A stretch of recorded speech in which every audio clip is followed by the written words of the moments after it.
There is a mug on the coffee table. One sock is half hidden under the couch. A jacket is folded over the dining chair. And you can feel it. Not dramatically, not like a crisis, but like a tiny alarm somewhere in your mind. You sit down, and your body is still sitting, but your attention keeps standing back up. People may call it neatness. They may say you care too much. But what if the clean house is not really about cleaning? What if your mind is trying to lower the volume? You notice the fingerprint on the microwave door. You notice the blanket sliding off the couch. And the strange part is, no one else seems bothered. They can talk, laugh, scroll, and forget it is there. But your mind keeps pointing. There. There. There. Psychologists studied this and found something unexpected. People who keep clean homes are not all doing one simple thing. Some are protecting attention. Some are creating control. Some have turned order into identity.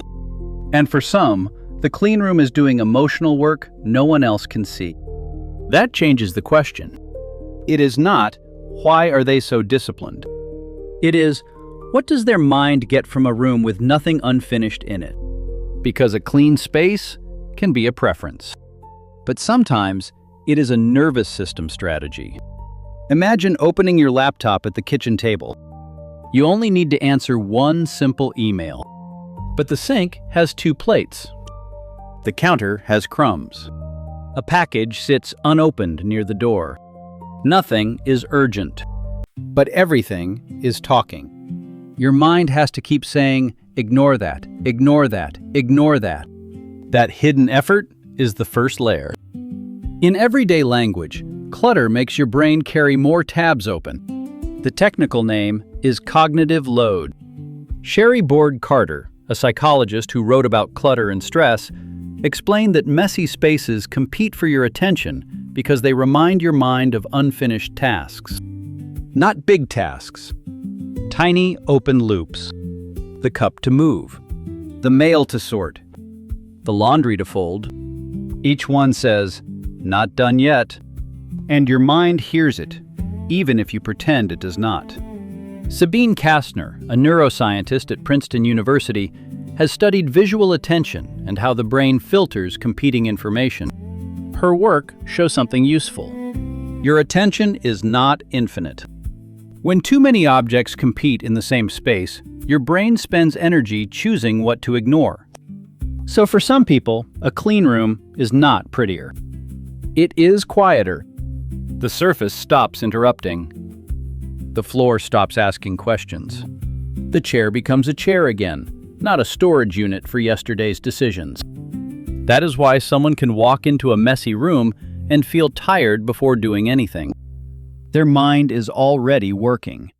If this is you, the mess may not feel messy. It may feel loud. And cleaning may be the quickest way your mind knows to turn the volume down. Now imagine a different night. Work was strange. Someone sent a short text that felt colder than it needed to. Tomorrow has too many unknowns. You cannot fix any of it at 10:40 p.m. But you can wipe the counter. You can empty the sink. You can put the shoes back by the door. That small control can feel almost physical. Not because the world is fixed, because one corner of it finally answers you. Julian Rotter, a psychologist at the University of Connecticut, introduced the idea of locus of control in the 1960s. In simple terms, it means where your mind believes control lives. Outside you, or partly inside your actions. When people feel some influence over life, stress often feels less shapeless. A clean home can become one daily proof. This is mine. This responds to me. This can be restored. That is why cleaning can feel different from other chores. It gives quick feedback. You move the plate, and the sink changes. You fold the blanket, and the room changes. Your mind receives a visible answer. But there is another layer. The people who always clean often are not negotiating with themselves anymore. They are not winning a dramatic battle against laziness every night. They have become the kind of person who resets the room. Wendy Wood, a psychologist at the University of Southern California, has shown that habits are strongly tied to context and repetition. Once a behavior becomes automatic, it needs less conscious effort. The couch triggers the blanket. Dinner triggers the dishes. Leaving a room triggers a quick visual scan. So from the outside, it looks like discipline. Inside, it may feel more like gravity. The action simply belongs there. If this is you, you may not clean because you love cleaning. You may clean because your mind learned that order is how you return to yourself. But here is the darker part. Two clean homes can look identical. Inside the person, they can mean opposite things. For one person, cleaning creates calm. For another, cleaning prevents panic. That difference matters. Randy Frost, a psychologist at Smith College, has studied hoarding, compulsive saving, and the emotional meaning people attach to objects. His work points to a deeper truth. Objects are rarely just objects. They can carry memory, responsibility, fear, control, or shame. And cleaning can become a way to manage those feelings without naming them. In everyday language, your mind learns this. When I clean, the anxiety drops. So next time anxiety rises, I clean again. The technical pattern is negative reinforcement. Something uncomfortable disappears, so the behavior becomes stronger. That does not mean the behavior is unhealthy. It means the reason matters. There is a difference between resetting a room because it helps you think and checking the same counter again and again because your body will not let you stop. There is a difference between enjoying order and feeling unsafe until every object is perfectly controlled. From the outside, both look clean. From the inside, one feels like freedom. The other feels like a cage with polished floors. So the question is not whether your house is clean. The question is what happens inside you when it is not. Do you feel slightly distracted? Or do you feel like something bad might happen if you let it stay that way? This is why walking into a clean room can feel strangely emotional. Your shoulders drop before you think about it. Your breathing gets softer. Your eyes stop searching for the next problem. The room is not just visual. It is bodily. Your nervous system reads it as a signal. Nothing is demanding you right now. Nothing is pulling at the edge of your mind.